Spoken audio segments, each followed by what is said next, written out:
Hey guys, subscribe for daily content. And if you're shopping for gear, make sure you check out the description for the newest items at some of the very best online retailers. There's also links for some of the items that I personally recommend. Thanks! What's going on YouTube? Metal Complex here, and today I've got another interesting knife review slash knife overview to share with you guys. This is the Bestech Nuke.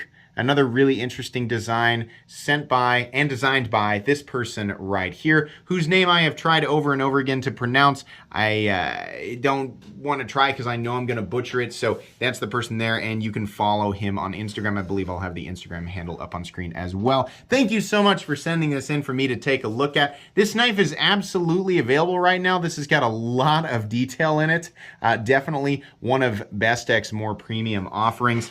So I'll link it right down below so you guys can check it out. It comes in a few different forms. It does definitely help my channel when you guys use my links, but it's entirely up to you. Thanks to my patrons for supporting me, and please make sure to follow me on Instagram at metal_complex. Let's go ahead and get a measurement of this guy. Overall length of the Bestech Nuke is coming in at 6.75 inches overall, and then your blade length is coming in just shy of 2.75, which makes it something that solves a legal issue for some people. So that's kind of nice. It's definitely meant as a more compact EDC folder.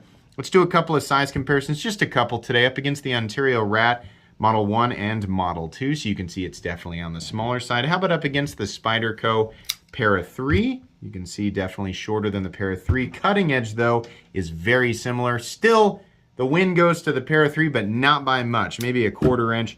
Maybe up against the Demco 80 20.5. And last but not least, let's do the Benchmade Bug Out. All right, so how is the action on this guy? It's pretty similar to other Bestechs that I have handled. A little tight out of the gate, but what usually ends up happening is it smooths up over time. That's kind of how I prefer it. If it's too loosey-goosey and fall shut, like right out of the box, I'm like, great, but I'm gonna have to adjust it in like one day. So I'd prefer that it's tight and centered and everything's good to go, so that that ball bearing or that detent ball, that ceramic detent ball, can wear its race or track into the face of the blade and become smoother and smoother and smoother over time. The detent is tuned properly, and the flipper tab allows you to get a fully satisfying flip, whether you want to light switch it or you want to push button it. There is also a little opening triangle, which is only able to be used as the deployment mechanism if you don't try to dig your fingernail into it.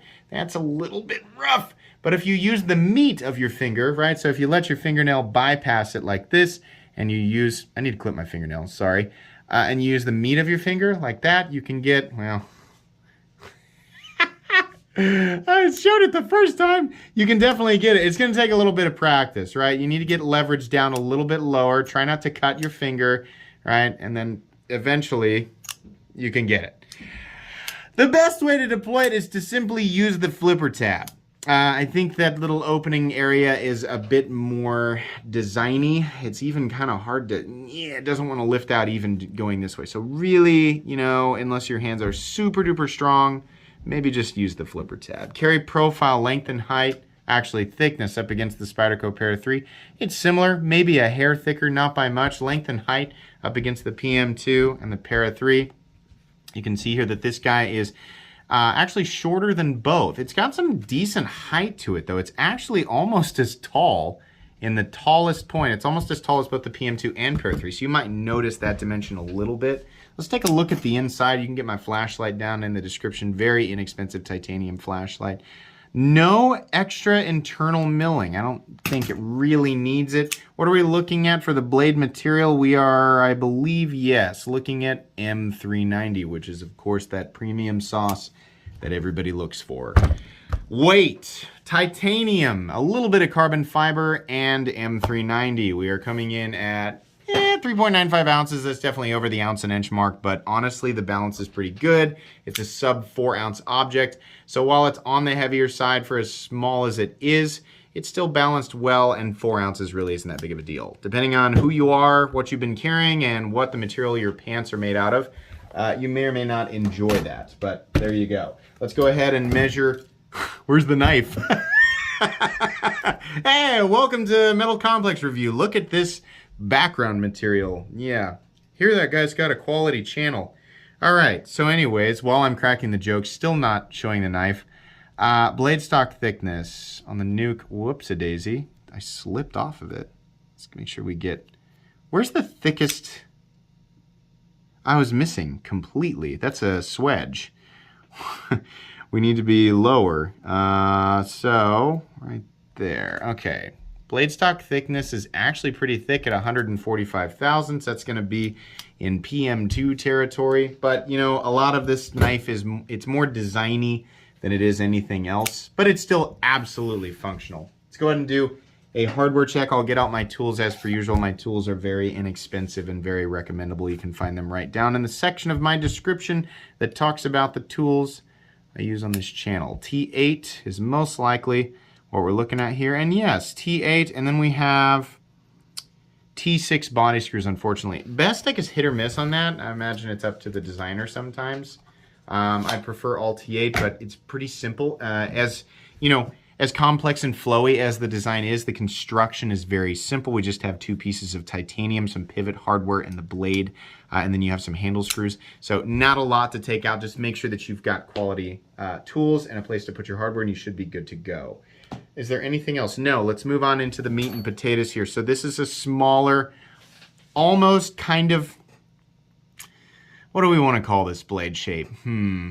The correction elitists are waiting, chomping at the bit for me to classify it incorrectly. I don't know what I want to call this, but what we have here is a, and you can, whatever, you can tell me what you think it is down in the description. What we have here is a tip that is slanted downwards, and I like that because it allows me to do draw cuts, because this, and that's a lot of what I'm doing day to day anyway. I mean, these reviews are based on what I use knives for personally. If you like to do stuff like that, more utility cuts, digging into packages, things like that, it's going to do it. And you still have enough belly there to do some slicing, and you still definitely have enough of a tip to do some puncturing. It does taper pretty well, and it comes down to a pretty nice thin edge. It's no open L, but it's definitely pretty lean down there. There's nothing in the cutting path aside from, you know, all these different lines and things up here, and you can actually choke up. Really appreciate this. If you're gonna do a little knife with a flipper tab, number one, the flipper tab does not need to be super pronounced in the open position. And number two, you gotta do a roomy choil. If you're gonna hold it back here, this is a 3-finger knife all day long, and that's not my preferred way to hold a knife. I like a full grip on it, even if what I'm doing is like, you know, some little tiny thing, right?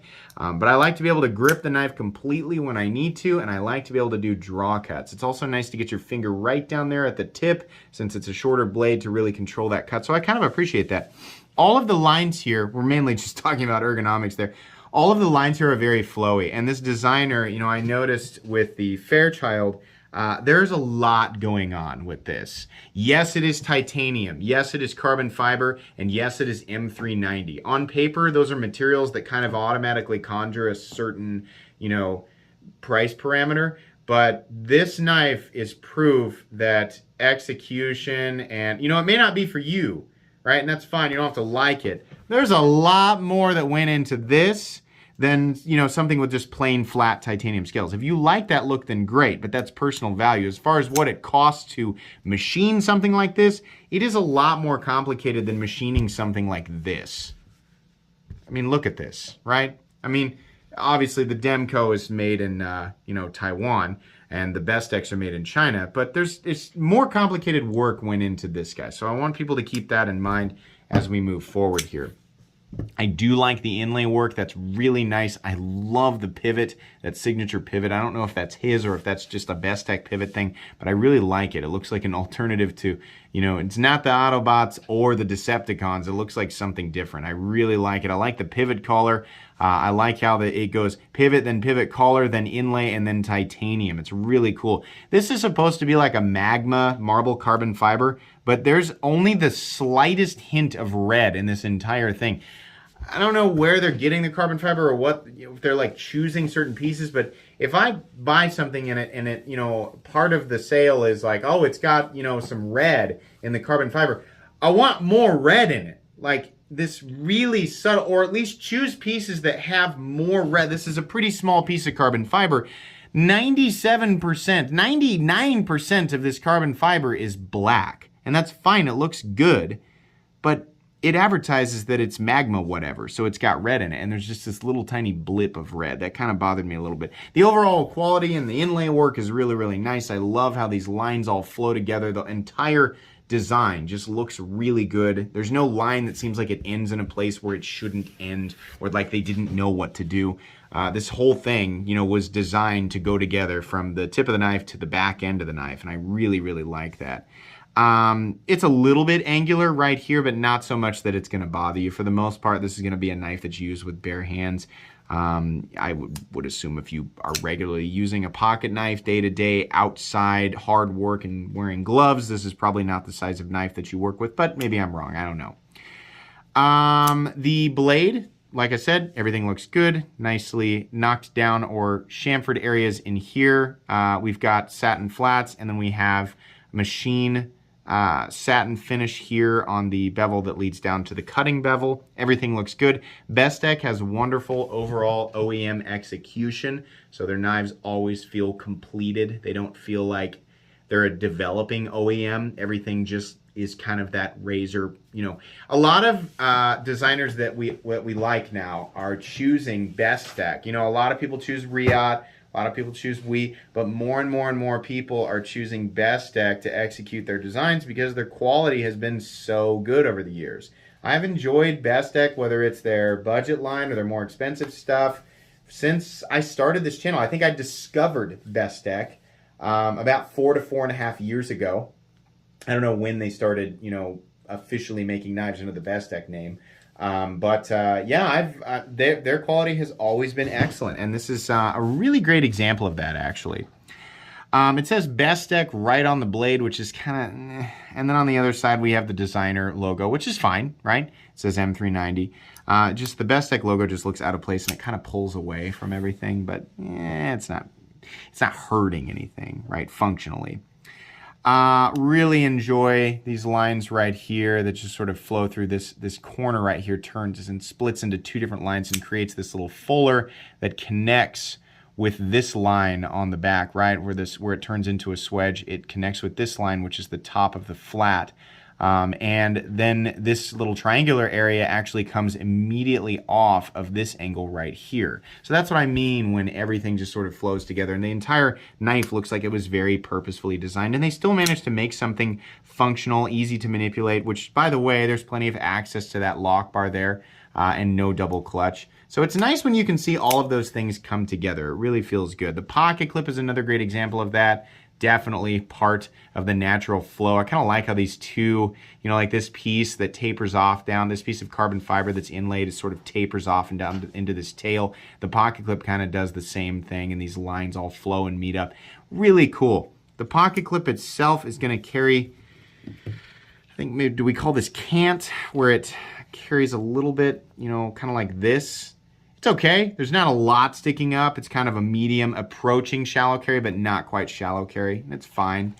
It is a 3D milled clip, which is something that's nice. That is definitely extra work and extra cost.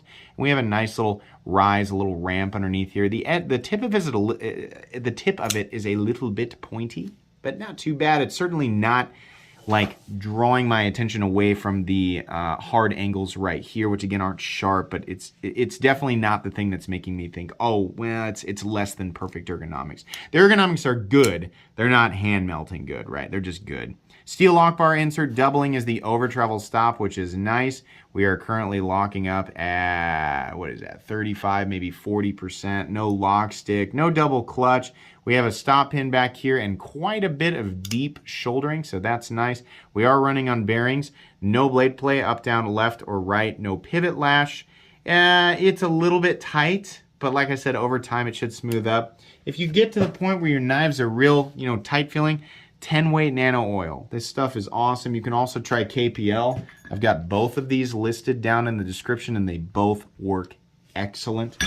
They will definitely make a difference in the action, especially if you over time. So I don't really have a problem with that. The centering is dead on, and we do not have any detent lash whatsoever, so that's great. So This is a knife that's made in China with premium materials, and it is executed in a very premium way. You could definitely take something by Bestech and just make a sort of rectangular handle that is flat, has no milling lines on it, and then you could take a blade and make the most classic, easy to grind, flat ground drop point blade imaginable, and you could make it out of the same materials with a little bit of carbon fiber inlaid, right?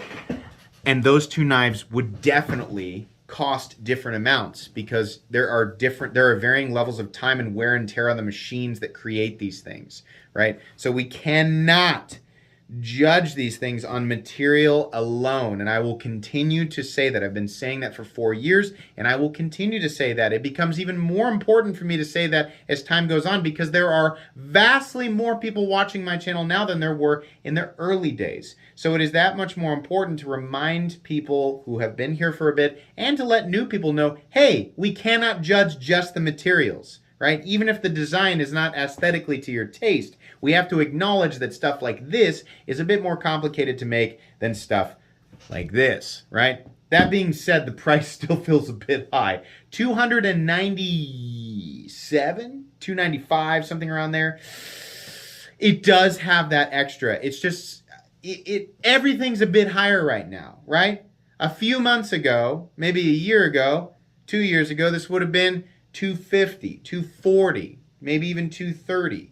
It's really hard. If you're going to get up to right, it's not like if you cross over and you put a 3 there, 300 and something, that's really when all the lights start going off in your head going, we're in a $300 knife territory. That is a different tier. If you're going to get up there extremely close or slightly over that $300 mark, you got to bring it. This has a lot of cool stuff, but it just doesn't feel like a $300 knife.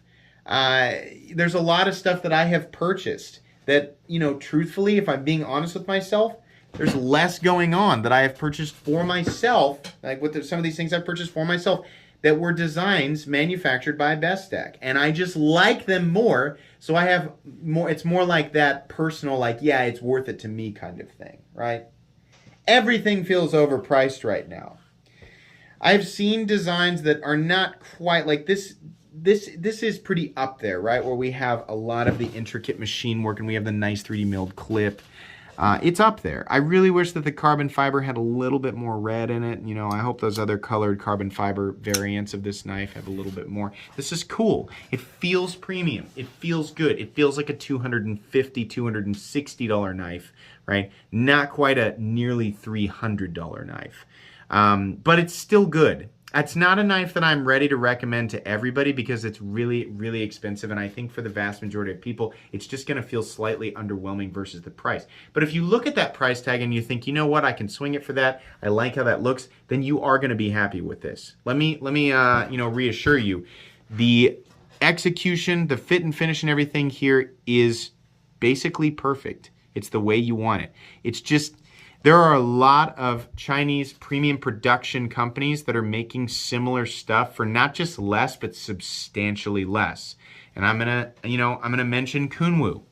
The X-Tau and the Orion, especially the Orion. The Orion is not quite as complicated as this, but it's way less.